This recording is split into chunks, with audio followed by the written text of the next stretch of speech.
Well, greetings everybody, and welcome to this week's version of the Inworld Review. This is a show where we look at people, places, and arts all across the Hypergrid. The Hypergrid, by the way, being a communication method by which lots of virtual reality grids, altered with the open simulator software, connect together. You can carry inventory items around, talk across. It pulls it all together.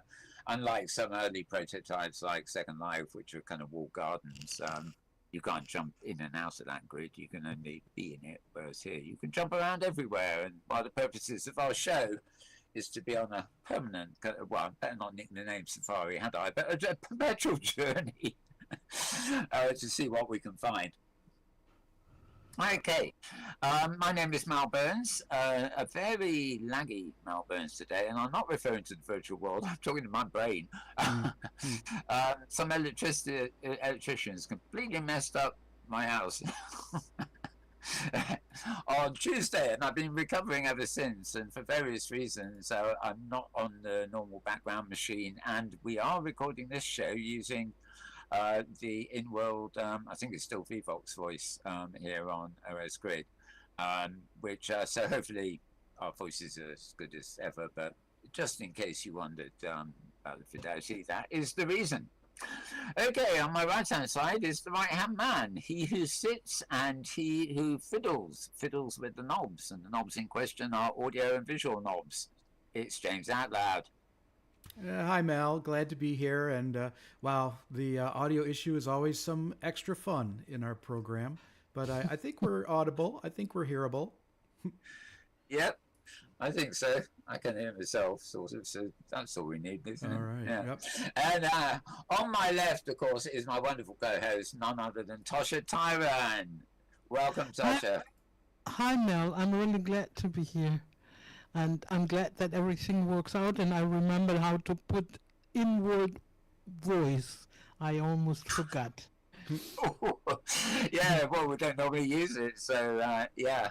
Same with me. James reminded me before I came on air, I needed to down the input signal a little bit to avoid blasting people out and distorting my voice.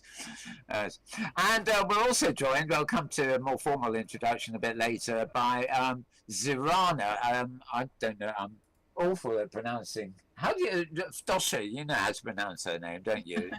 Not... Shirana? Shirana, yeah. Chocolate. You must think of chocolate. Shirana. Okay, I'm going to call her Zirana anyway, because I can't go with that. Yes. If I have to, that is. So, welcome, Zirana. We'll be coming back to you in a while, and I probably won't have time to practice the proper pronunciation, but that's that. Okay, now to start this week, I'm looking back on. Oh, got so much on my screen over here. All right, I'm going to start with, yeah, this one. We always keep an eye on Thursday Ember's blog, which you'll find at hgsafari.blogspot.com. And she had a few up this week. Her first one, for early in the week, I announced on last week's show here that the end of Discovery, this is a grid called Discovery, and well, that's this. They had this exhibition there, or interactive experience, which involved being sunk on the Titanic. It wasn't much fun. Well, you wouldn't imagine it to be, really, would you? And there are dinosaurs there too, which we spent many a safari looking at. And a nice moody cityscape there. I don't know quite where or when it's meant to be. And, well, a small figure, a resident, no doubt, of that grid. Anyway, they are moving on, but as far as I know, the platform they're moving their main activities to is not actually an open simulator platform, so I don't think they'll be on the Hypergrid, but I guess we'll find out a bit more about that when time comes. Right, the latest, yeah, I'll mention this separately. Atlas Alamon, this was some time ago, we took our safari, it was, I think, to this build which has been built to put on the fashion show. and the said fashion show actually happened on Friday, and I missed it because actually I hadn't realised two things collided, and there was a what they call a stress test for the OS Fest, and I went to that and hung around for a bit, and then I realised too late that I missed this one. So it's difficult, you know. Here and OpenSim is just so busy. You can't two things on the same day. Really, it's just too much. So anyway, Tosha was there, and she's got another picture for us there, which is just a still picture of everybody moving around. It's quite good. This I thought she somebody posted some other pictures of this too from the other side, because basically there's an animation and all these models go around in a circle, and the audience is down the side. But not on that blog, obviously. So, right, going back to Safari this week, I would remind you that every Wednesday at noon Pacific time, that's 9 p.m. in Europe and 8 p.m. here in the UK, people meet at a region that's actually called HG Safari, and where the Safari Clubhouse is, and there's 2 stops that people go to. You know, to enjoy what's going on, basically. The one this Wednesday, I'm not sure what, I know that the second stop this coming Wednesday is actually going to be a stress test for the new Hypergrid International Expo region, which we have on that same grid, in fact. But we want to test it to just make sure that everything goes well on it, so to speak. It's not fully built yet, but and there'll be some performers along there too, well-known performers coming along to prove the point that the sound works as well. So that will be on Wednesday, this coming Wednesday.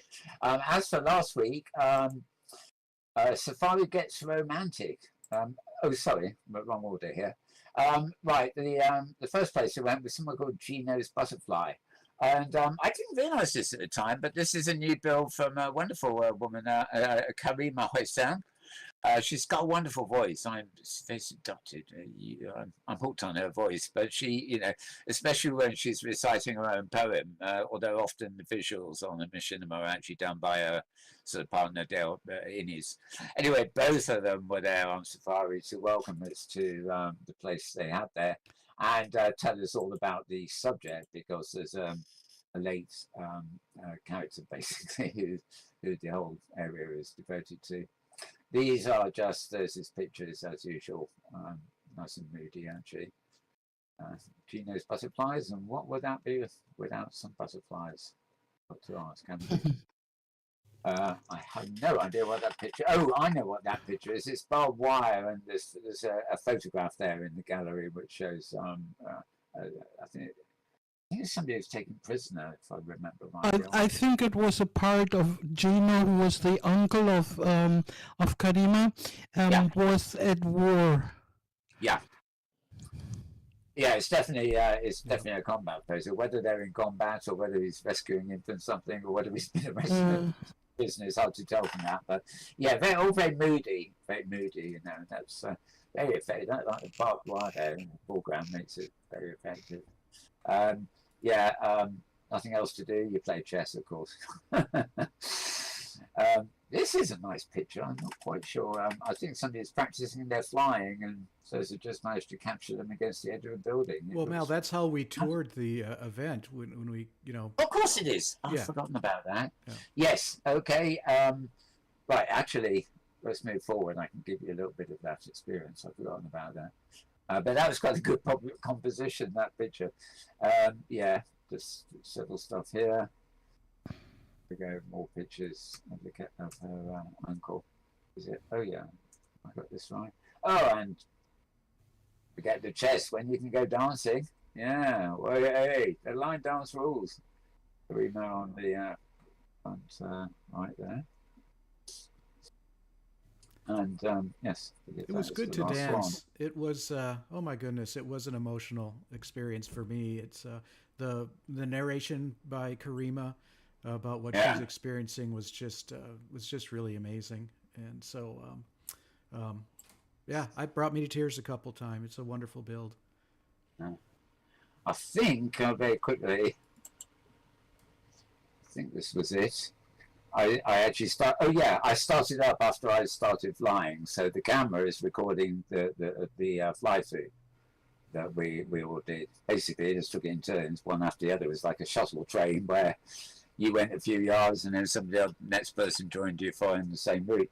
Very well scripted, I must say. I quite like the idea that it sort of pauses for a time when you get somewhere and you seem to be sitting, but then you start up again and go on another next bit of the route. Yeah. Did you hear the narration, Mal? Did you hear the narration that was going along? I heard some of it. I heard some of it, but I think I was. I think I may have been recording it, but. And it became his real passion. Gino's day job was at Tiffany's, Manhattan. Yep. You probably can't hear that. If we'd actually been on our normal system, you'd have heard that. You'd have heard that sound, but you can't hear the sound here. But yes, I've recorded pretty much all the poems. That was an example of where you temporarily sat and then started up again, kind of thing. But well worth a visit. I'm sure it all works very smoothly. Yep. You know, if you're just hopping in and you sit down at the start point and take off, so to speak. You know, it reminds me a bit of the aeroplane tours and things like that people did around since, but they were often kind of it's unusual to find something that's actually sort of got such a complex scripted path as this one has. I think is the phrase. Anyway, I better move on. There's 17 minutes of that, so I think 2 minutes is enough for this show. But while I'm at it, the other stop on Safari. This is just 3-4 minutes of it. This was really nice. It's just a solitary island there at first, and we arrived at the bottom of these steep stairs, you see, and everybody suddenly realised, well, yes, you've got to climb all them stairs up to the place at the top. And of course, I wandered off and decided I would film the coastline before we got round to climbing. And again, I'm going to scroll through it a bit. So. Lots of paths and things like this around the coast, which are sort of, there was a lower level, coast level, than the other stuff, which is built up quite high. Yeah. So some nice little builds on the coast to go around the island too. That was particularly nice, I thought. And there we are. This is where everybody, well, they'd already climbed the steps by the time my camera decided to follow them. There's quite nice sub-buildings, so many levels, you know. This house or building, whatever, is halfway up the steps, you know, and then you go a few levels further up, and there's another building. It's not like a flat street or just a hill. It's you can see there the way it's all blended in at different heights. So, did you enjoy this one too, Tosha, James? Well, I only could enjoy the beginning. I went afterwards alone again, but I just crashed so many times. I think I'm still having to befriend my new computer a little more. He does what he wants and not what I want. Yeah, and to be honest, although I managed to film okay here, it was very, very laggy. You can probably tell the frame rate is, you know, on the film is even jerkier than normal because it's yeah, but it's coming through screen leap here, so it's not meant to be perfect. It's just a sort of rough idea of what we were doing. And but what I liked about this little island very much was that it was like a little village and a big church, and right in front or next to the church, a bar. That is so typical of all French villages. It's really fantastic. I think Irish villages are like that too.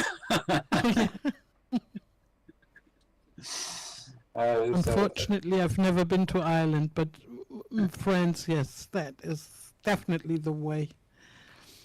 I went across France in real life with bicycle a couple of times, and there with going by bicycle, you see everything very close and very realistic, very near, you know, more than if you go by car. And so I could just see that, you know, everywhere. Where you see a church, you know, you can get some coffee and some bread, you know. just finish off with these pictures of Thursdays from the same event. There was everybody standing at the bottom of the steps before they were. Oh, it could have been the end when she took a photograph. I can't remember which. But yeah, they were now in the coffee, the bars. Far more agreeable than the cathedral or whatever it was.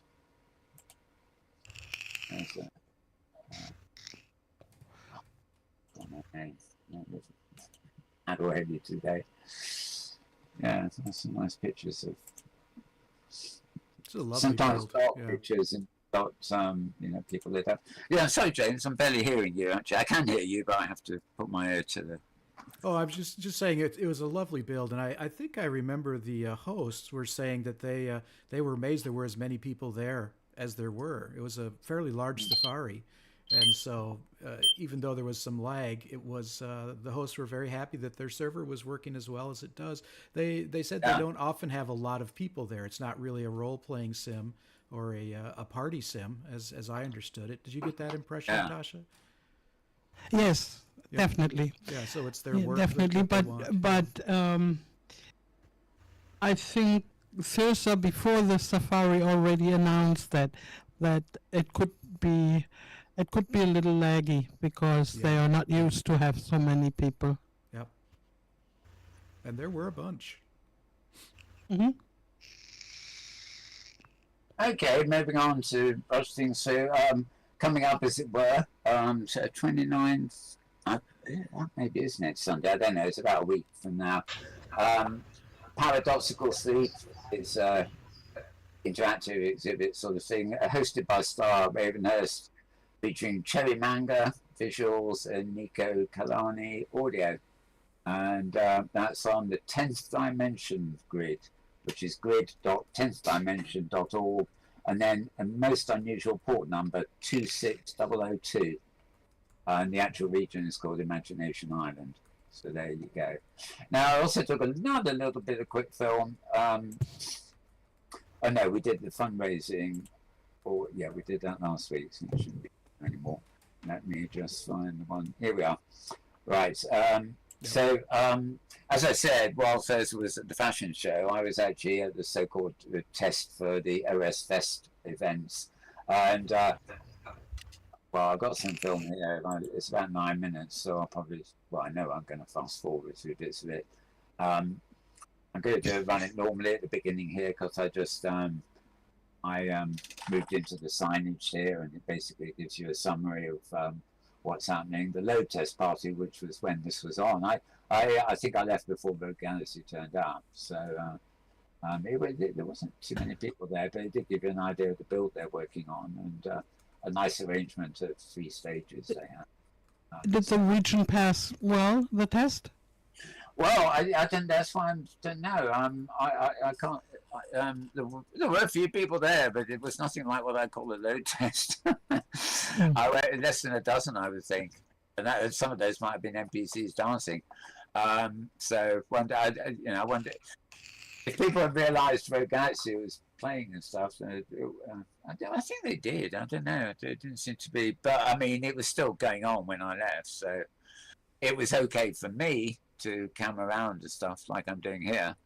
And as you'll see later, I just panned around the stage, and basically they've still got a lot of big patches which are for exhibitors who they haven't got yet and stuff like that. So there's some what you might call environmental bills which are part of the festival itself and the stages, and then there's other areas which are clearly waiting to be occupied. So I don't know how popular OS Fest is given so many other festivals and things around. It is a pure fun and games festival. It's not like a conference or anything with serious stuff.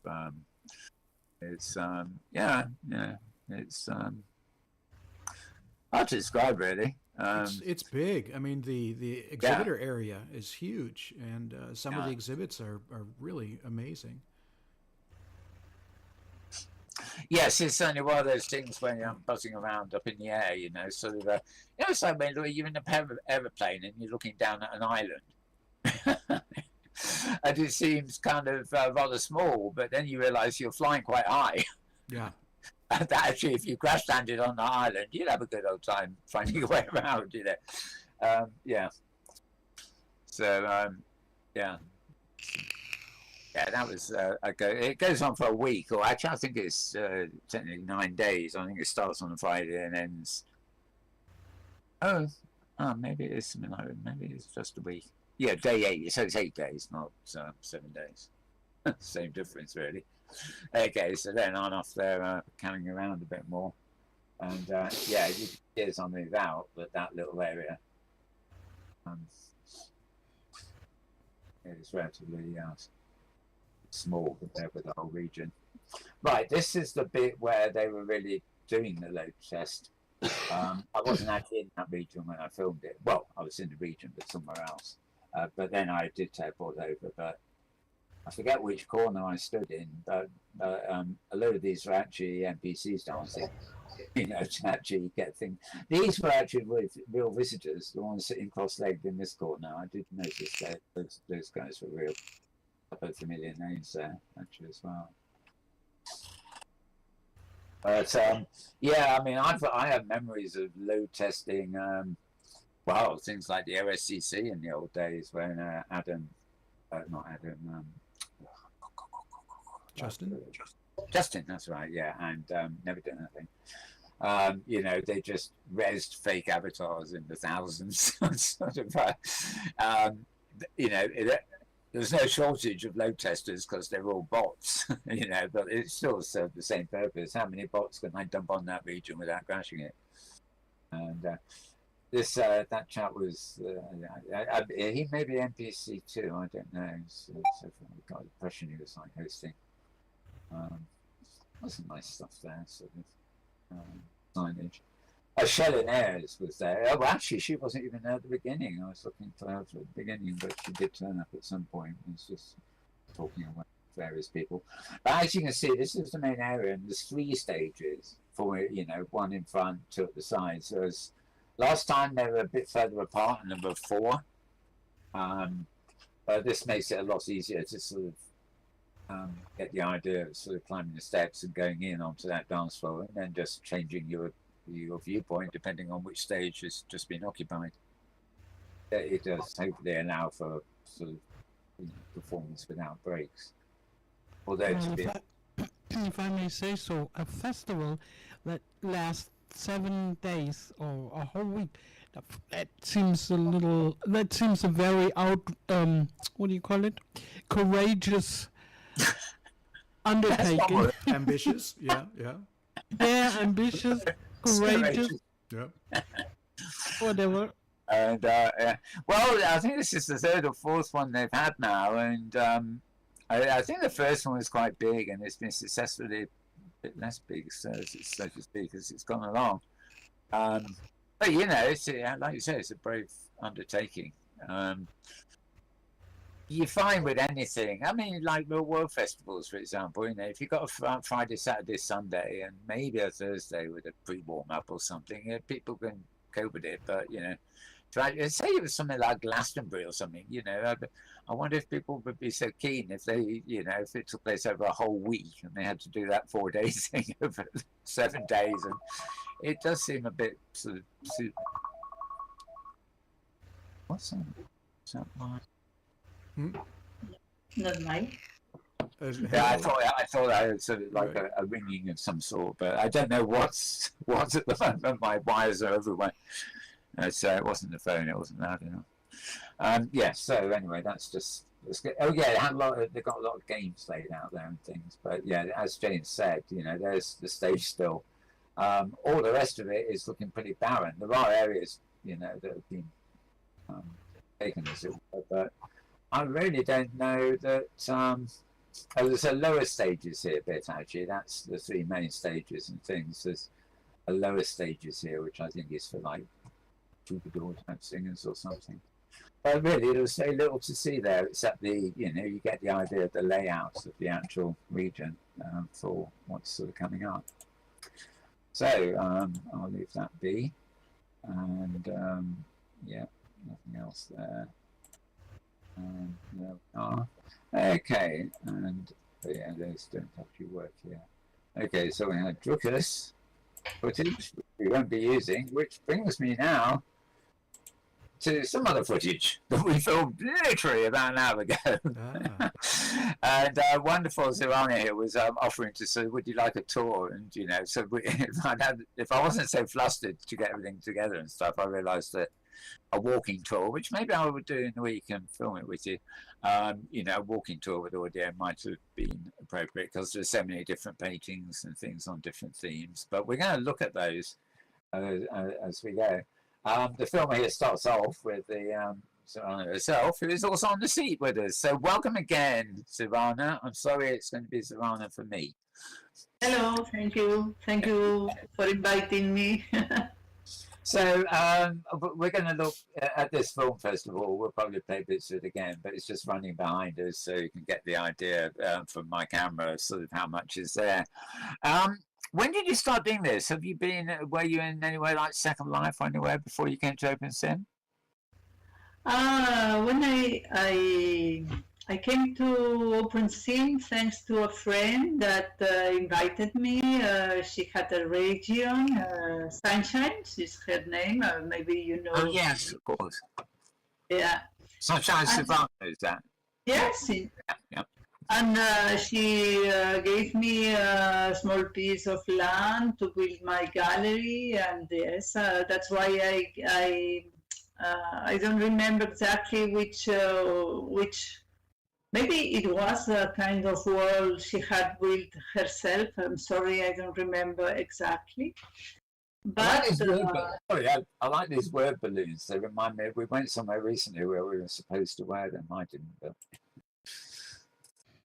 But then we came to craft, and I also had a small place at first, and then and now I have a Liku, gave me a region when slowly I build, when I prepare an exhibit or I prepare new works or so, I think, I build a space to show them in craft. That's the way I started. Well, I started to discover virtual worlds, not because of art, but because of learning languages. I discovered Second Life through Goethe Institute to learn German, and slowly I was curious, and that's all the process. I discovered it was full of artists showing their works, and yeah, that's why. And then later also Safari. With Safari, I came. I usually went to Safari to visit other worlds. Yes. And you were involved at the HIE last year, weren't you? If I believe, I think that's how I had you on my. Yes. Sorry? Yeah, the Hypergrid International Expo. I'm sure I remember you did something there, or were you? Yes, Shirana, you translated, no, Shirana? And introduced some. Yes, I helped to translate to Spanish or French. English is not my my native language. No. Yeah.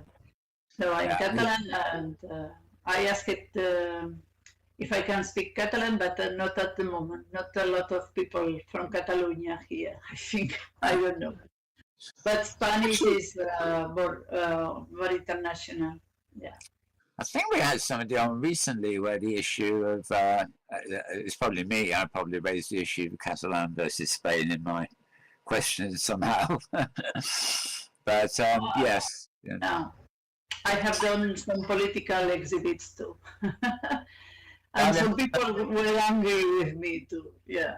But I remember I went to Barcelona a couple of times to the comics fair, actually. And we got invited by the mayor of Barcelona to, a guest dinner. But when we got out to the dinner, we left Spain and went into Catalonia, the Basque country. I didn't realise it at the time, but it was pointed out afterwards when they just dragged you into, because some people the independence people think, well, they brought you to us. Quite funny sort of stuff. Anyway, yeah, so you've got lots of these little galleries here. Now, this one, for example, still live. This is all pictures. This is isn't it? Yeah. Yeah, mostly I show. Well, there were. I tried this program, Midjourney. When there's something new, I also try it. But I come back to usually come back to manual work. It's my way. I prefer to work, but I use also digital painting programs and yeah.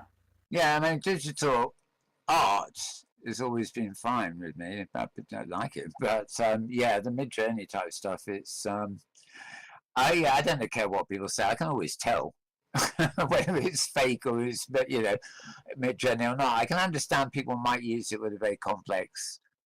Now, can you speak a little bit slower, please, for Shirana? She's having a little difficulties understanding.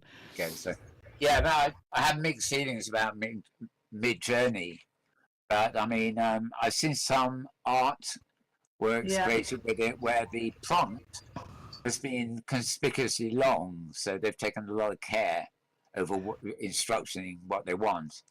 But I've also seen other things that people just pop up in. It's fun. Yeah, but I have only tried free programs. I think maybe if you get you pay for a better program, maybe you can get better results. But it's okay. Also, you must be very good at the text you type, the descriptions you make. But also, but it's not my. I can use it maybe in the future. I don't know, but at the moment I'm not close to new experience. But but at the moment I prefer to work. Maybe just more traditional, yes, collage and painting and. But I love this up in your sky.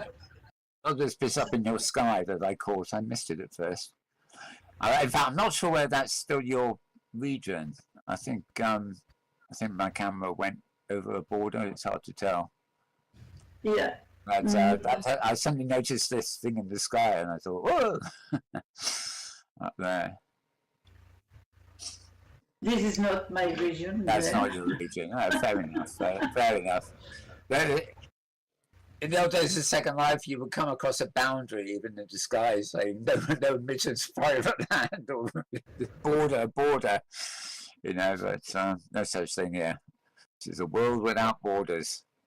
Yes, exactly. And also what's absolutely fun is the amount of prims you can use to build things, and it's in craft, for example. Yeah. Have the possibility to create a lot of things and no worry how many prims you are using, or that's a problem always in Second Life, not here. Oh my God. Oh, it's even a problem on some other open sim regions, where people are charging you a penny a month for a sim or something, and they, you get an allowance of 12 prims. Very generous. But well, servers cost and everything. Yeah. So I mean, but Leaker and Craftworld have a very good reputation here. So this is made with Midjourney. Right. This images, yes. It was fun. It's really fun, and but it's not for me. Exactly. Okay, well, believe it or not, we're coming roughly at the end of that bit of footage. We might look back again in slow motion and so on. I think we'll take, I've also got a lot of other material that I'm sharing on the other screen about you, the PDFs and galleries and stuff. Oh, but yes, I can show a little bit. I think what maybe you can. if we take a break and you show us the slides you bought and talk us through them. You know how to work the slideshow? Yes, yes. So, we make a break now. Yeah, if you like, we can go through the slides. You can tell us about them, and you tell us, and we'll ask questions if we got any. And then after that, we'll look at your PDFs and some of the background stuff you sent me. So just click away on the slideshow when you're ready. Okay. Yeah. Now here, and I explain a little bit. Yes, yes. Yeah. Yes, this is a general view of the region. There are different buildings. Not all. I have found some free buildings that I like very much. I try to adapt to my needs, but some I have built the ones that are more simple.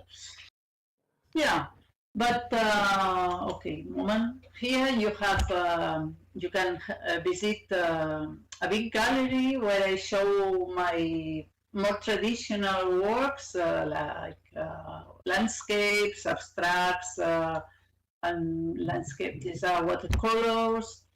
All of them are real life watercolors that I used to sell in some galleries.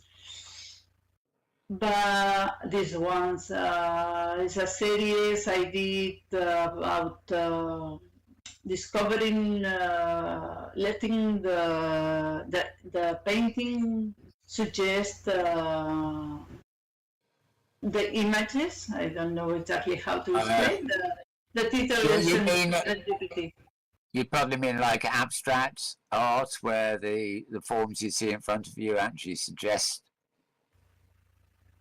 the meaning rather than actually have one from your point of view. Is that what you mean? Sorry? Yeah, I think I'm being a bit complicated there. Yes. It's sort of abstract, and you take the meaning from the abstract. Oh yeah, but the meaning from abstracts are more emotional, I think. I don't know. I don't know exactly what you think about abstracts, but it's for me it's like a little bit like music, no? The sensations, the rhythm, the composition, everything you see in an abstract. I associate very much with music. Yeah, with the sensations that a piece of music can give you also. Yeah. The colors and. Abstract artists will give some you like, some you don't. But I mean, when it works and actually inspires something in me, I can really like it. And it's unique in the sense that the artist is not always saying something themselves. They're just providing the shapes and the colors and things to create meaning. You can create a meaning yourself out of it. I'm sure some abstract artists just splatter things on a canvas willy-nilly. That looks good. I think comparing the impression of abstract paintings or drawings with music is really very cool. I like it very much. And it really hits it, gets to the point. It's the same with me. When I see an abstract, I just have to watch a long time and let it sort of make its impression on me. Yeah, see what comes out of it, kind of thing. Yeah, absolutely. Lovely stuff. So, then what I can explain that it's the influence that virtual worlds have had on me is that sometimes art galleries, art owners ask you for to prepare exhibits, and the question is that if you prepare an exhibit and it is already seen, very easy. You can. They don't want to. If you have shown an exhibit, place, Yeah. they don't want the same, because in Second Life it's very easy to move from one place to another. And then it was. I think it was good for me in a sense that I have had more fun looking for new subjects, new topics, new things to work. And for example, here, and it is very interesting. I have learned a lot. I prepared an exhibit about woman artists from 16th century to 16. Cesar, do you know, Tosha? 19, 16? 16th century to 19th, yes. To 19th century. Oh, right. Okay. So I myself, I've discovered a lot of interesting artist women, and I did this exhibit where I show the problems that mainly they have to sell their works. And it's very interesting. It's and plus you can go, if you go to craft, you can take all the building with all the paintings and everything. Is it, many years ago, I used to work with comic strips, and when I saw these balloons, yes, I like it. I like it. A load in the ceiling, which I was wondering what the purpose of that is. Are they trying to tell a story with the words in the balloons, or is it just? Yes, exactly. No. That is absolutely related to each artist, to each artist painting. The comments that the spectators, the people watching the paintings of this artist, make a comment that shows the main problems this artist had in this period. It was very interesting for me to learn how they had to deal to survive in a world of men artists. Yeah, very different ages. I was at this exposition a couple of times or more, and I found it really very emotional and super interesting. I really loved it very much. It's probably the exhibition I've seen more times. Oh, thank you, Tosha. It touched something in me, probably every woman that does some work or does something knows these feelings and knows the reactions and knows the rejections also, and so I think it was very interesting also the way you put it into words with these bubbles where everybody can read himself, and I really liked it very, very much. Thank you. Yes, actually, given that I know that, as you said, English is not your first language by any manner of means. You do use English a lot. Those word balloons, for example, are in English, aren't they? Mainly the people. It's Second Life. Most people speak English. So it's just the obvious language to use. Okay. Yeah. In craft should be Italian, to tell the truth. In craft world, the majority, I think, are Italian people, but yeah, they also like to learn English because English is the way more easy to understand each other from different parts of the world. Yeah. At the moment. Yeah, absolutely. It's a sort of, you don't necessarily speak it very well, but it's a kind of international language. It's a bit embarrassing, really, especially Americans. France is a good example. They tourists expect to be spoken to in English. The French, in particular, have no intention of speaking English if they can help it. They want you to at least try to communicate with them. So it's odd, but sometimes it needs to be a native language to get the point across. But you're right.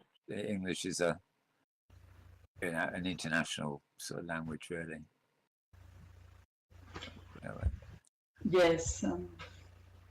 Okay, then if I follow with the tour of what I show in class, it's during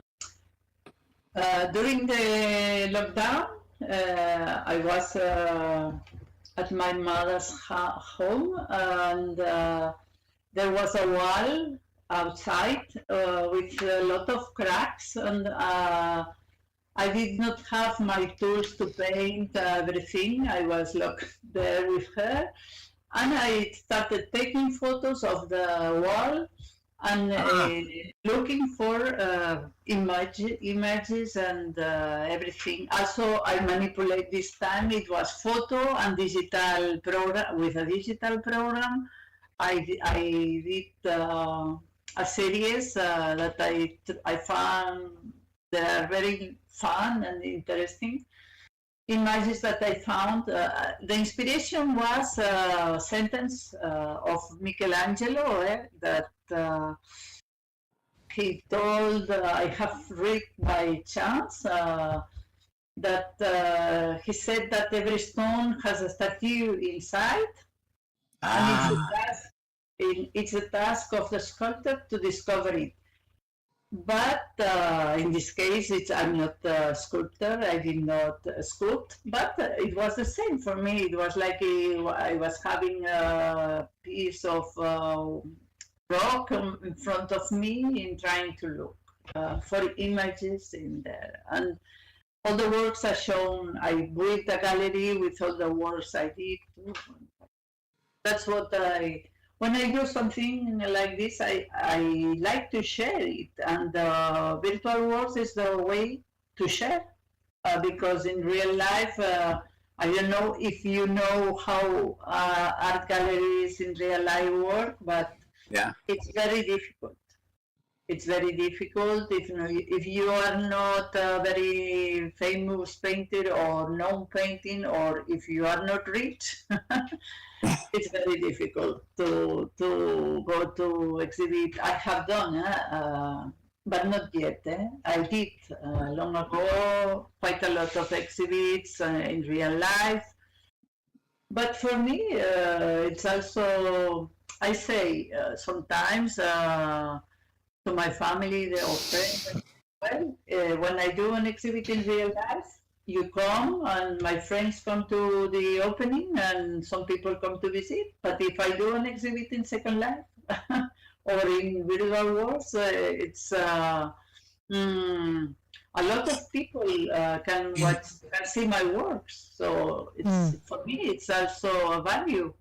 It's important to share. Yeah, I mean, the fact that people can in the virtual world can actually visit servers all over the world with galleries installed in them and see all this stuff. More, you live in a big town like London here. I mean, there's a lot of galleries to choose from, but when you add all the ones up that are in virtual worlds and things, there's there's a massive thing there. And I mean, I know Craftgrid has got an awful lot of, shall we say, gallery type things, but it's the same with a lot of other grids on the Hypergrid. There's probably as many art galleries on the Hypergrid as there are blues clubs. It's like everything else, finding them is not always the easiest of things, but I mean, it's as good a way as any to look at paintings, and art.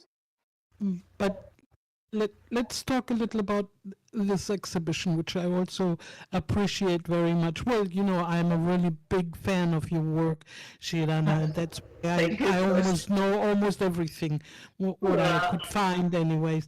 And this one especially, I like it also. I like the title of it, Lost Souls, because the things that you come out with out of the stones and the wall, and they are like lost souls, or souls lost inside of the wall. Yes, exactly. And I really like it because it reminds me more when I was a kid. I was like the bathroom, seeing something on the tiles of the floor, and I said, "Whoa, I see a face," or I see a monster or whatever, and so this reminded me very strongly of this kind of sensation, which I must admit I have forgotten a little bit. To discover things in walls, in clouds, in wherever, and I really like this. And I like the title of it, Lost Souls. Lost Souls, very yes. beautiful. Yes, and it was fun because I did an exhibit of these works, and by eBay private email, there was a woman that told me that they were real. They were not in my imagination, that I have really found the souls of people that had some problem and were not were not deaf. Absolutely, their spirits were. Oh, I was a bit shocked, and then it was. I was obsessed sometimes about it, but no, it's really. I did found the cracks and the images, but it was there's also a lot of digital work on these images. Maybe it's not clear, but yes. For example, I shadow part of the painting because that way the face pop up, and something like that. Yeah.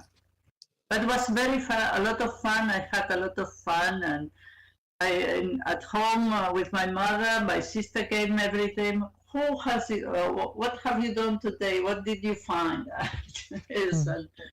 Yeah, it was fun. And she was also the two of us looking at the walls, looking for cracks, and there are very, very small cracks. But I did augmented zoom. I zoomed the cracks. Okay. And then yes, this is this is another exhibit I prepared. You can also have a look in craft.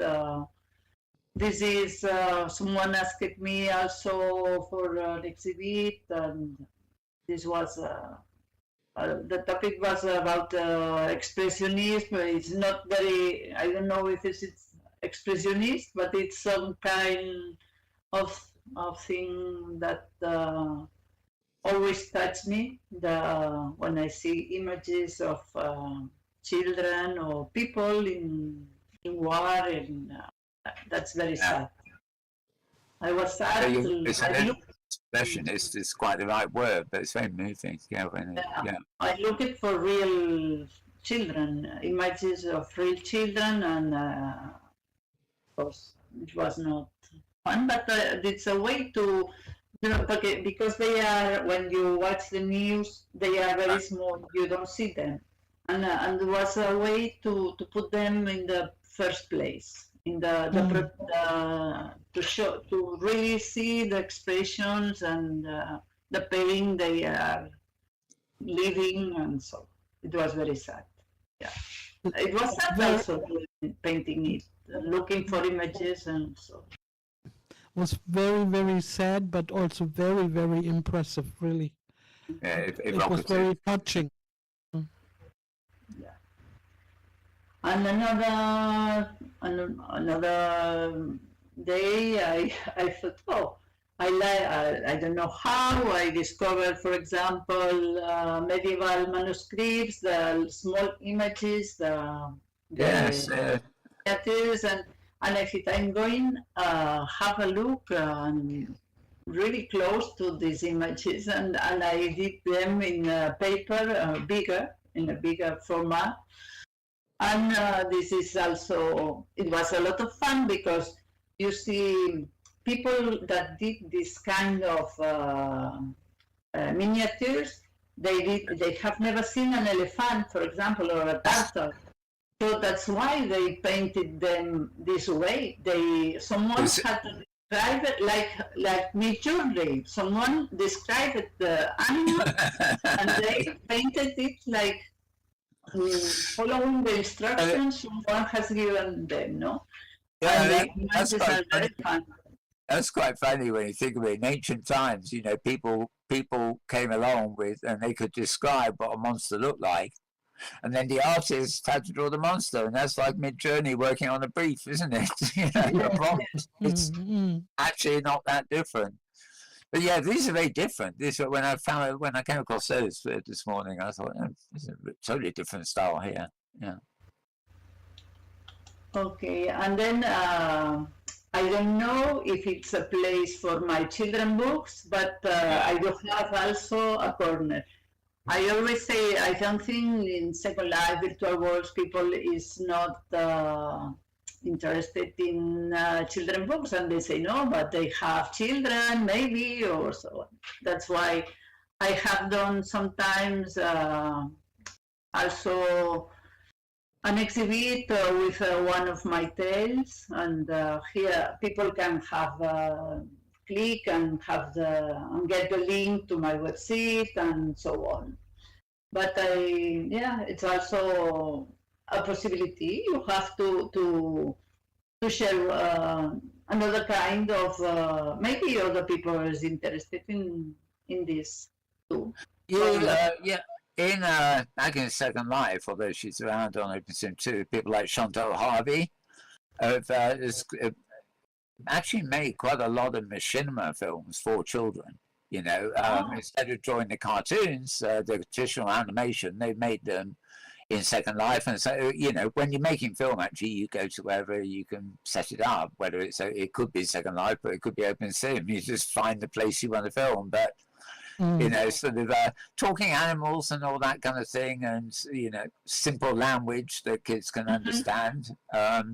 It's the perfect environment for that, really. And kids are also very forgiving, and they, by the time they're adults, if they want realism or abstracts, or they want something particular But when they're kids, they just take everything in its stride, all mixed up together. They learn from it. So.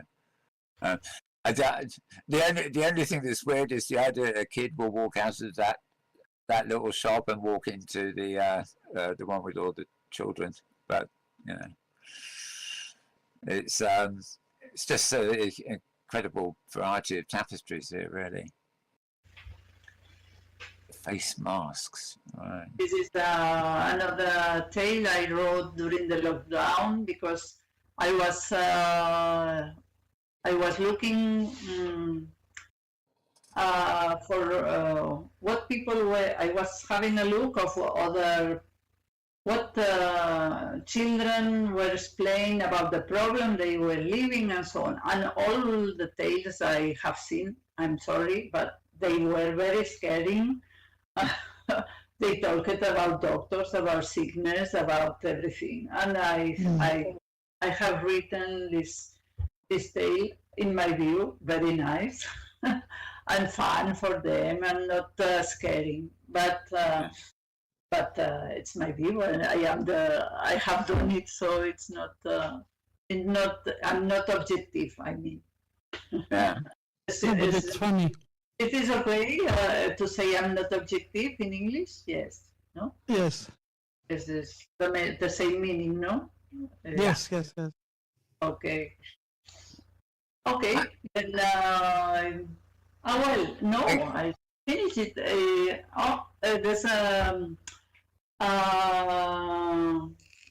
we have also in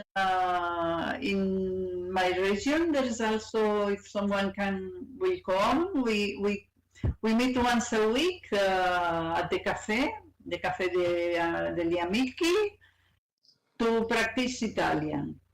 And I am thinking a little bit that will be very interesting to meet with, to speak English, to improve English, spoken English. So, oh, yes. Well, you remember I've been a little while, a very short while in this cafe trying to speak Italian because I could for a while read and write pretty well, but not speak. But it was just too much for me. I just stayed away. But if you want to organize, or you guys want to organize something about improving English, I would love to come. We can talk about it and look for a day for everyone. Well, would be never good for everyone, but the best we can do. Yes. And that's all, a little bit what I'm doing in craft. Shirana, I have a question which actually is a little answered already. So you worked artistically before you came to virtual worlds, right? Yes. And your aim was not to make art in virtual world, but to learn languages. Yes. Exactly. That's a really funny approach. I've never heard that. But, it was Goethe Institute. I was trying to learn German, and I went to the website of Goethe Institute. And Goethe Institute at this moment, it was maybe 10 or 12 years ago, they had a region in Second Life. They wanted to learn if it was a good tool, a good place to teach languages. And we had a real teacher and so on. It was conversation. It was just conversation. My level was not good, but it's still not good, sadly. But that's why I found Second Life. I had no idea it was possible. And then you go to the Goethe Institute, and then you are curious to see what's happening around and so on. There you find there were people explaining everything in Second Life at first. There were a meeting point where everybody explained the place you can visit, the place you can go. And that's why I discovered a lot of artists showing their works in a virtual way. And I was trapped, can say, trapped, atrapada. I was educated, so yeah, that's why it was not, well, maybe, I don't know, actually, maybe more people speak about virtual worlds, but some years ago it was not.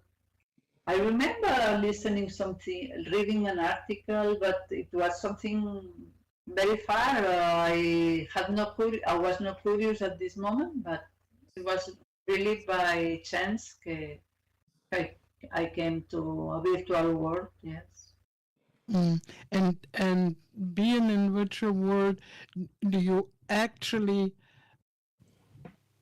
Well, in the beginning, probably rather not. Do you actually practice your art too, which means you build things or you paint things? Well, paint things in virtual world is a little difficult. Or you use the exhibits that you have in real world? In real world. At the moment, in real world. But I started to build little things in the scene. There's some small sculpture. Yes. I have a sculpture in these images at the entry of the gallery. I think, I don't remember. Yes, I did some little things also because. People, there were people that suggested we can prepare something, and I tried, and there were always people helping you to learn to build, to do everything. Yes. I found very nice this sharing this knowledge to build and to create and so on. Yes, and well, obviously you changed things too for exhibit them in virtual world. Like for example, the exhibit about the women artists, you know, with the bubbles and stuff like that. That is something new. Yes. I would not do something like that in real life. No, I can do. Possibly it's possible to do, but it's in virtual world. Yeah, but there's it's got to be hard to read. a deck with the scissors and cardboard, I think, to have balloons that big.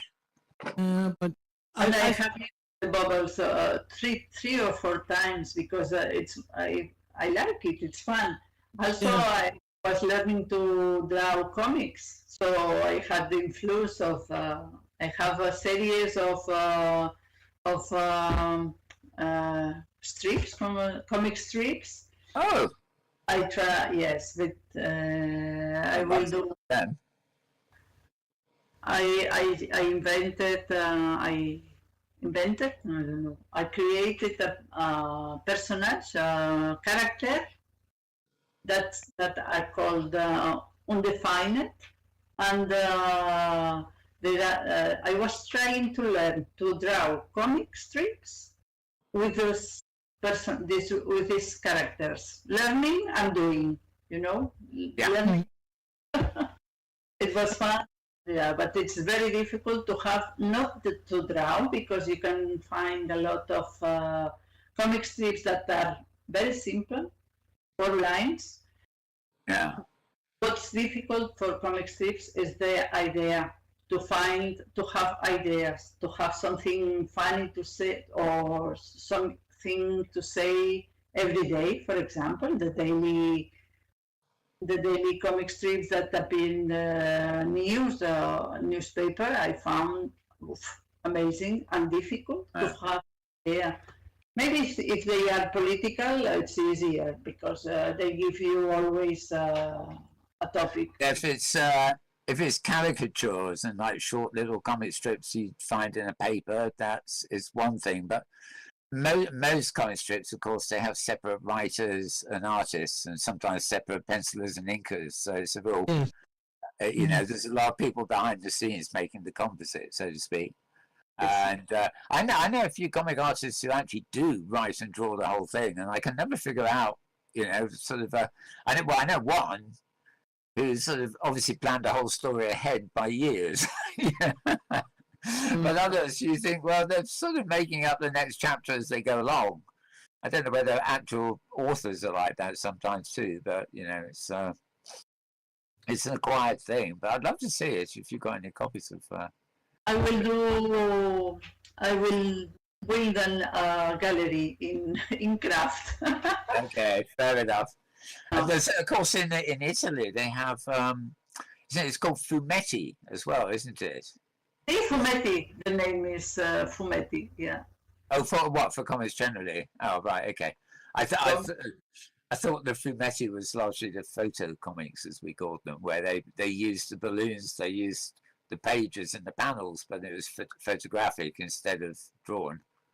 Mm-hmm. But I suppose these days there's so many effects you can do with photographs, it becomes art anyway. So, I'm going to run on to the.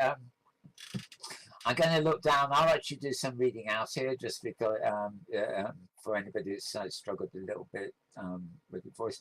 I've got the PDF open here on the screen behind, and I'm sort of scrolling down it, and I'm summarising what you said here. There's some things you didn't cover before. You're offered a region in craft where you're slowly showing works. You're a real life painter, but virtual worlds opened up new ways to share, and you enjoy it and find it inspiring, not only for what you do, but the possibility to discover a big amount of creativity all around in every object and magic worlds people build. Then you come to these actual pictures, the ones that you actually showed in the slideshow.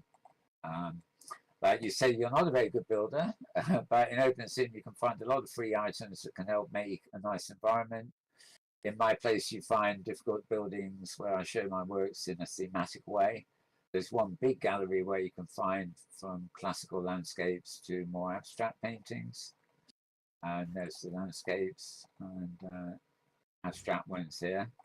That's I have a good idea, Gianna. You know that I built the Guggenheim, the museum. Of course. And you were my neighbor, and now it's not there. What? I did not understand. I'm sorry. Your building of Guggenheim was in the near of my region, and now it's not there. Oh, maybe I had to change it because I gave away one region to a friend, so maybe there has been a change. But I can give you a link, and the inside of it is more or less empty, and it has nothing to do with the real inside of Guggenheim. That was too difficult to make. But if you want, you can very well use that for all the exhibits that you like. Okay, thank you very much. Yes, I would like to. Yes. A prestigious building to be exhibited in, indeed. Yes, yes. Wow, yes, absolutely. I'll give you the link and I give you the permission to build, and then you can go ahead. Okay, thank you very much, Tosha. We talk. Yes. I would really like that. I wanted to know another thing, Shirana. Did you study art? Oh, no. Well, not really in the university. I mean, I've been with small workshop, atelier.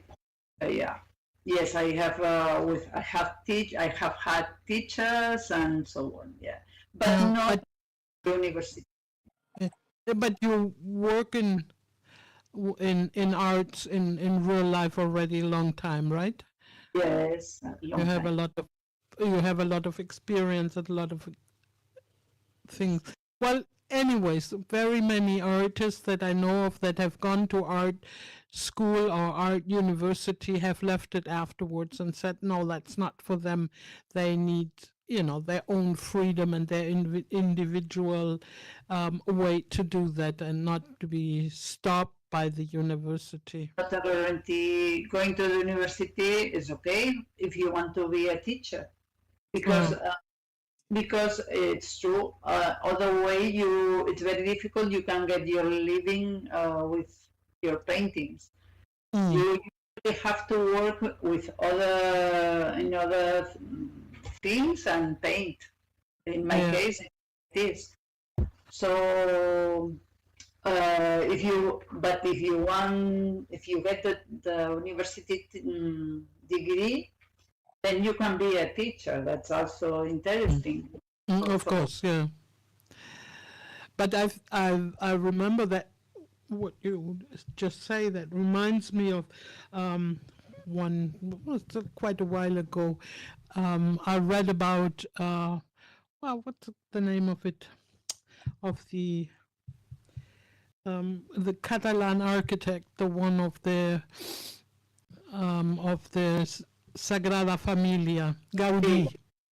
Gaudí was an architect and he studied architecture, and he always tried to do so much his own things that the teachers got really upset with him, and he failed all kinds of exams, and he just kept doing his own thing, and one of the teachers, or the director of the school, I think even, he prognosticated that Gaudí would never be an architect. So he would never be able to make one really building that keeps standing there, and does not break down. And that's really the worst interpretation of a school teacher of a student that I've ever heard. That was really funny. It was better. The student was better than the teacher. Oh yes, a lot better. But the teacher wouldn't want to see it. Yeah, it can happen.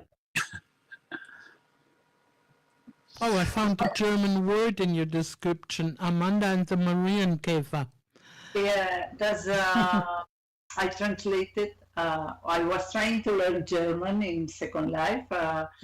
And also there was a group of the writers and German writers, and one of the woman translated my tale, and we did I prepared an exhibit, and she read the tale in German. It was, and also another thing. It's the only time I have once, I think, with Sunshine. In craft, or I don't remember. I read one tale too, Amanda and the Snowman. Yes, but it was with a slideshow, and yeah, it was fun. And I have another question. I'm sorry if I ask too many questions. Just stop me. Go for it. I'm nosy like hell. You write that you are illustrating children's books. Yeah. Do you also write texts? Yes, I do write. Except this, the one of the cats is a Japanese tale. The one I have a link here. It was. But usually write and illustrate. Yes, I write the story and I illustrate. Okay, but because that is something I find also very fascinating, and I like to write myself very much, and I know what happens to me when I'm writing is the same that you said that happens to you when you look at this wall, the gray wall in the house of your mother, the stone wall. My characters come to life. They are making themselves independent, and I cannot really. There comes a point that I'm really having difficulties to stir them if I want them to go in a certain way. That's really good. great fun. That's good. Sometimes I want to stir them in a different way, and I kind of talk to myself and I say, no, you don't go that way. I want you to go, to be like that. And then I see in the end, it's all wrong. I have to rewrite it. I have to leave the characters. That can happen, yes. Even my stories that are very short stories, I had always my sister and my brother's wife to read them, to review with them, because they when you write, you need someone to read and correct, because you are so of course what you write that you don't see your mistakes at the end. Yeah, that's right. That's right. And that's every writer, I think, that gives the book to another person to read the book before publishing. Oh yes, definitely, because if not, it's impossible. Because you kind of lose the distance, and if it's only for for faults that at writing, you cannot see them anymore. You always read them and reread them and reread them, and in the end, you don't see anything anymore. What I would like very much, James, maybe you can do that. James, are you there? Yeah, I'm here. Oh, okay. I'm still here. To pass a list of Shirana's different sites where one can see her exhibits. Yeah, I was just going to say, actually, getting to that. At the we covered all the pictures really, but you got down to the bottom of the PDFs here.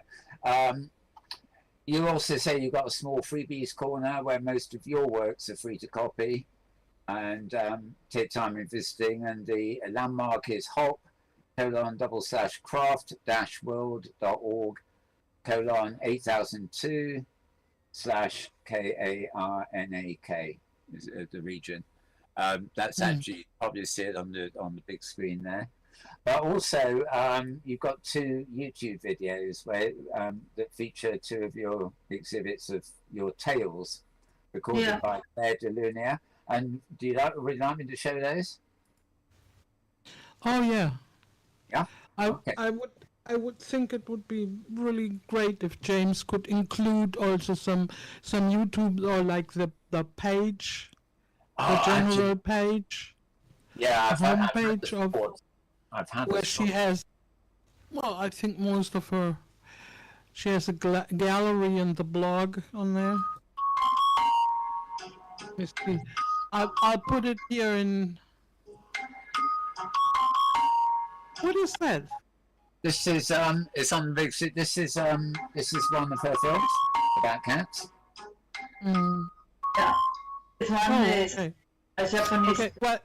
You won't hear it very well because we don't have proper sound today. We probably just hear it in the background. But I publish Inworld the address of the page, of the homepage and the blog of Shirana, and maybe James can pick that up. Yep. What?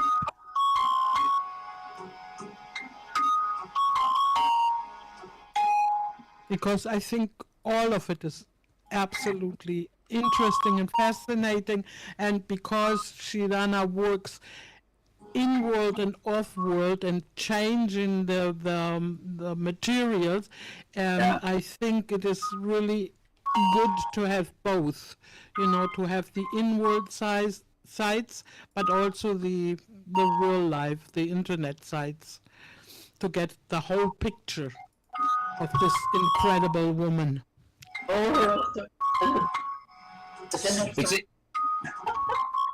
have to say, it is like an all-embracing, it's almost multimedia. I know it's largely visual media, but it's almost multimedia. Absolutely.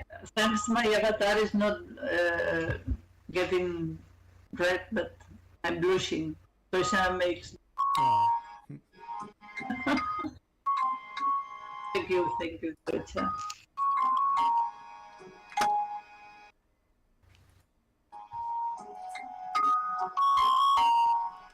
This is a lot of pussycats. They are. So I don't know if it comes to it well. But the other link is the one where there's this one? Yeah, this one. Sauselina reading the tale. Yeah, but it's in German. It's not. Well, we won't hear much anyway, but at least we can look at it. But we've got we've put the Thank you. We'll distribute the links to these. I mean, you say when you get people come to your region, they can actually pick up the PDF with these links in it too, can't they? Yes. Yeah. And you've all learned a new German word, Marienkäfer. And now looking at the pictures, you also know what it is. Well, ladybird. Yes. Or ladybug, sometimes they're called. I saw my first one the other day. In It landed on my hand. Sorry. In United States, it's ladybug, but also ladybird, we call them. I think it's because they got wings and they actually fly. So you see them crawling most of the time, but when they go whoop, up. I like them. There are a few insects I like. What are they called in Spanish, Shirana? Mariquita. Mariquita. That's right. In Catalan, Marieta. Marieta. Mm-hmm.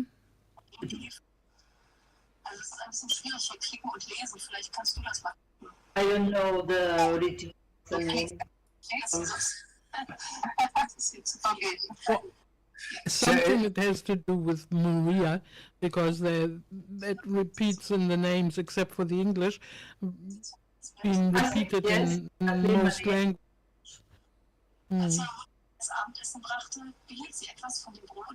Whose voice is this, by the way, in German? Is this you? Or It's Sauselina reading. No, it's not. It's this friend that she translated the tale, and we did a meeting. There were a lot of people there. I thought it was not people were not interested in children book, and this day there were a lot of people. I don't know, but I think because they organize it. They organize it the event very well, and so on. Yeah. Uh-huh. Don't know what how to do. Sometimes there's a lot of people. Sometimes I have been in openings of my own works. I was alone. Even the gallery owner once was on holidays and said, that's not much fun. Invite you to exhibit and then disappear. It's hard to imagine. Well, but that happens sometimes, you know. Yeah, it can happen. It happened to me. Happened to me too when I had an opening of one build of mine, and then I was there all alone. But mostly it is because it's not well advised. Exactly. Yes. And do you find that, I mean, they're based in Hypergrid, and as you say, I mean, Hypergrid is a universal grid, but you know, it's got a lot of Italians there because it's based in Italy. Do you find that when it comes to the art, time zones get in the way? For example, do you find people in Italy are coming to look at things reasonably often, but you don't get Americans or Australians for that matter? Do you find for exhibiting purposes the visitors you get, do they come from all over the place? I don't know. I don't check the visits. I have no idea. Maybe wise. I have no idea. I never check the it's there. If I always if I put the link sometimes to if I do something, but very rarely.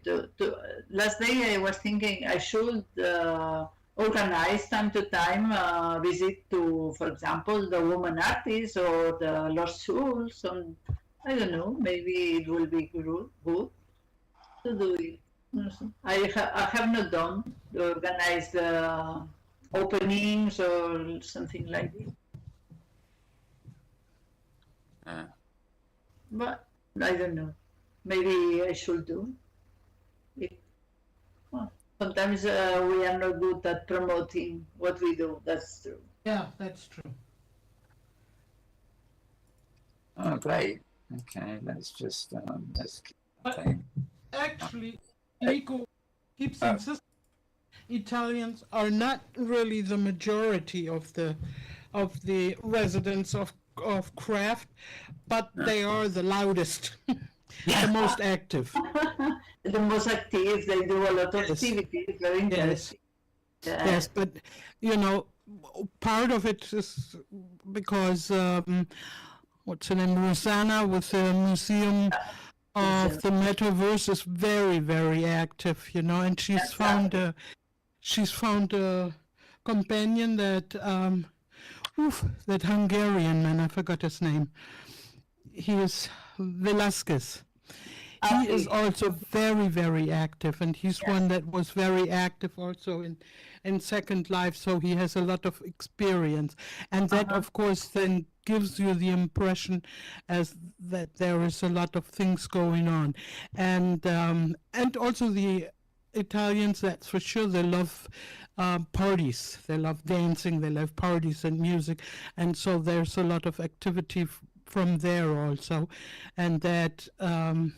but there is a lot of other things also in craft, you know. Yes. What I'm always fascinated about craft is the school activities, which of course is something that the public doesn't quite hear very much about, because to the school sims only teachers and students and assistants are allowed, and therefore it's not much. That's not much public about it, you know. So, but I think it's quite fascinating. But okay, that's another subject. No, but Graph. that is very interesting. I have been wondering quietly what's happened to our wolf. Well, a big dog anyway. He always needs feeding at about this time. This is Have you seen him, James? Oh, there he goes. He's quite a quiet wolf today. Oh, I can see him. Yep. It's the audio. I'm on a different basically audio when channel. that wolf, when that thing wants dinner, it's a polite way of saying you got 15 minutes to get out of your studio and bring me my food. Yeah. He just winked at me. Oh, did he? Oh, Yeah. well. I just hope he doesn't fancy you as a tasty morsel. Oh, I don't know. No, it's our little gimmick, you see. So when the wolf howls, we're getting a reminder. So yeah, I think we better start sort of wrapping up this now. Actually, what else did I go? Right, we've shown the. Yeah, we've got some. Did we get into the lower thirds, James? Have we got websites? I just had the one from Tosha, but I can't type that fast. Right. Okay. Well, basically, if you go to the grid that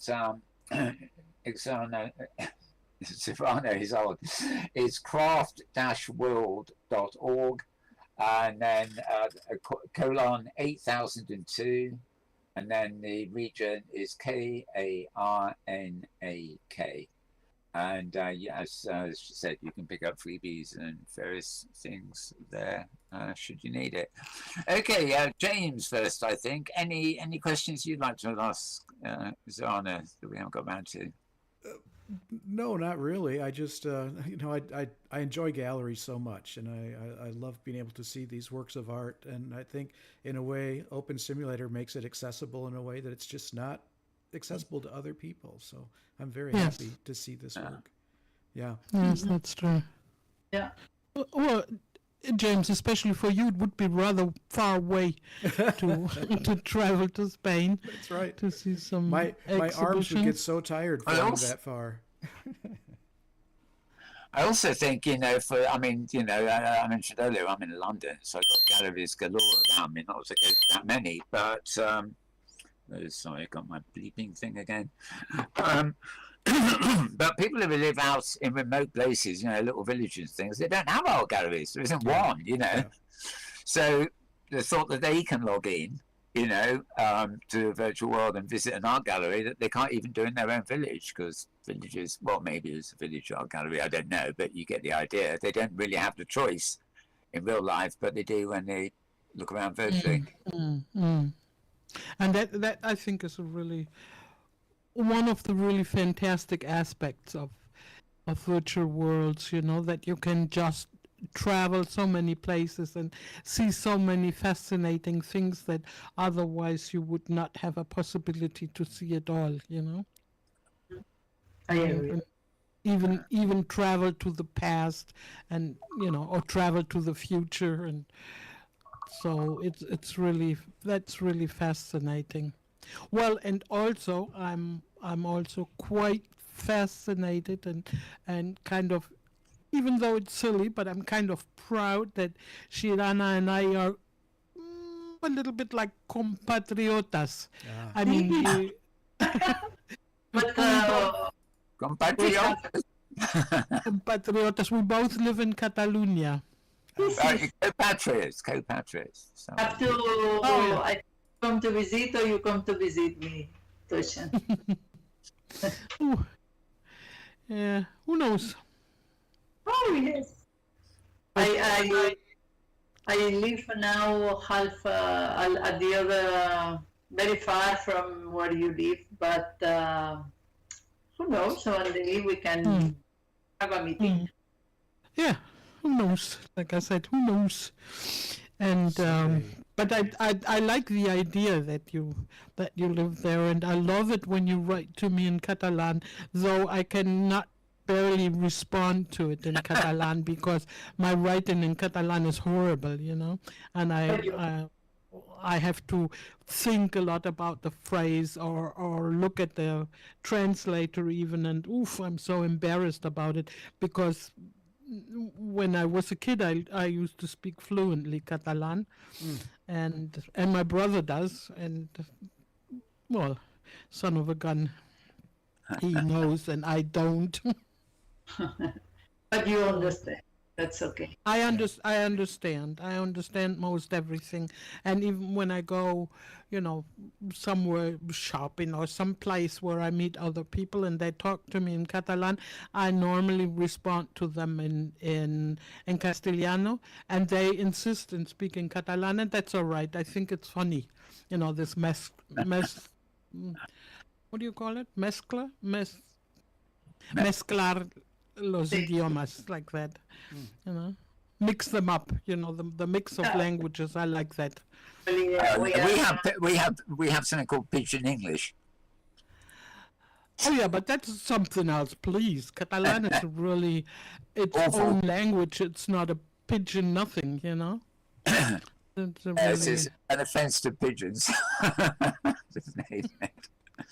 I always find it funny that Roddy, who used to run the Great Canadian Grid in Canada, and Jessica, who ran the Firestorm Viewer, and they still both do,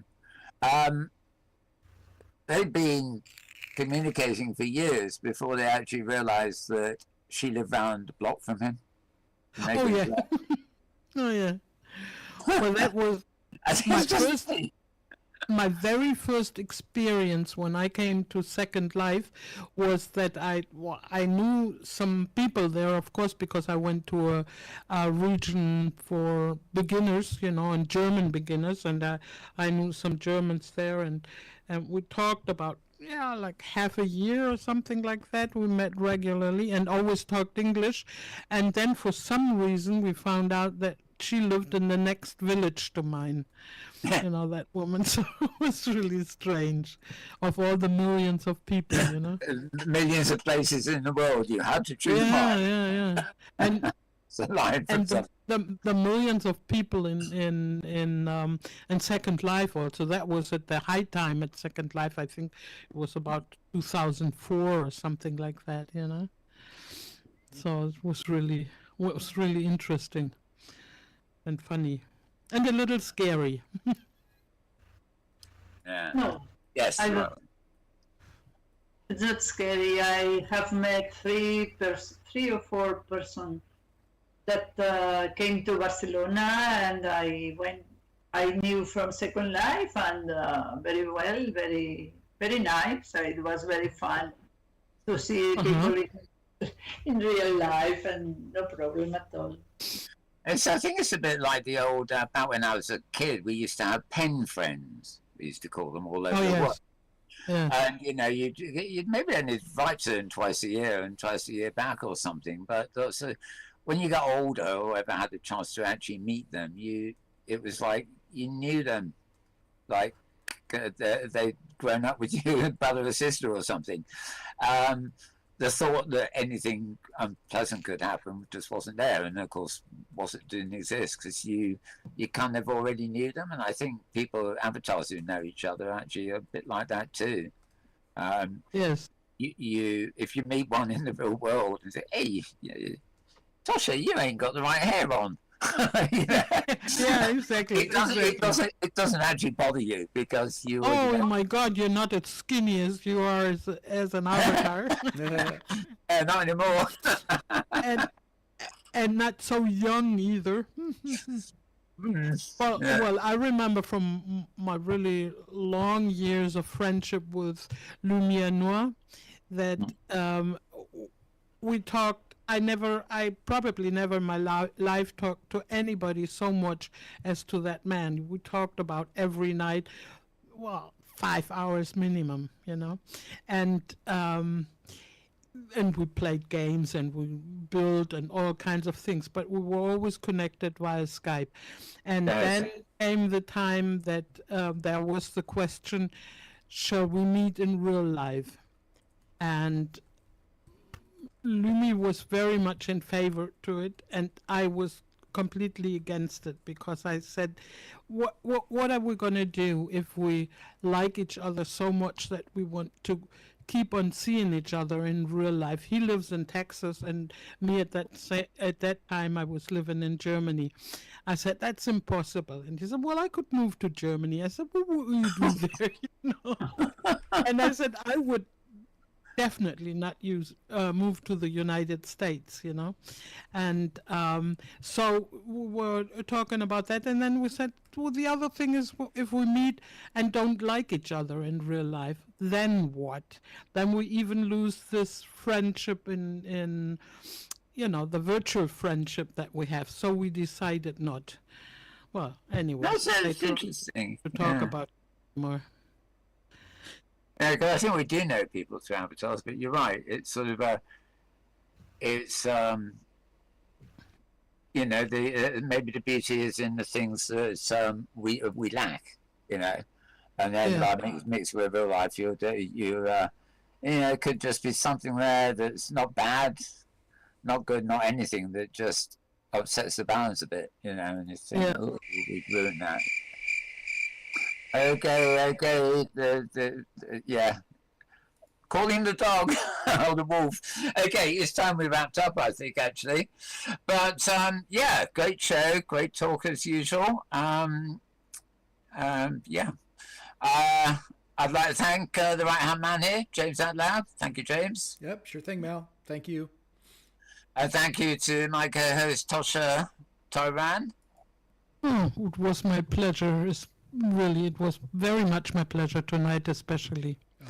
Yeah. Well, one of these days I'm going to say Tosha Tyrant. I don't know why I almost slipped then. Sorry about that. And that's all right. Yeah, Tosha the Tyrant. Yeah. That's why I chose that name. Oh, all right. All right. I always used to think of Thursday as rising from the embers. Funny how names go funny. And talking of names, thank you very much to our special guest. I'm going to leave it to Tosha to pronounce it properly, because I can't. Shidana, thank you very much, Shidana, for having been here. It was really exciting, and I enjoyed it greatly.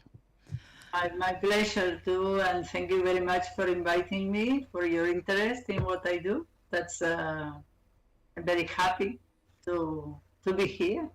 And thank you also for the last minute swap, basically.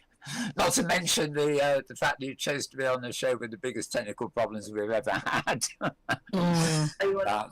never mind. Hopefully we'll see you again, and yeah, explore more of your stuff. I'd love to look up some of these comedy things you're working on.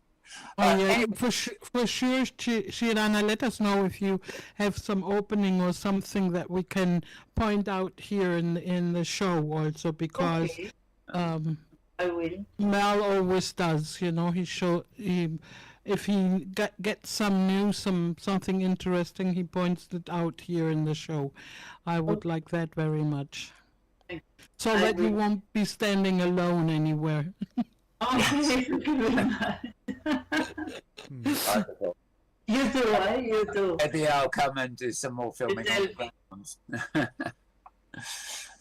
to do that little tour. Anyway, that's it for this week. So I've got to close by wishing you all a very good morning, very good afternoon, a very good evening, and indeed a good tomorrow, depending on wherever and whenever you are. And it's a wrap.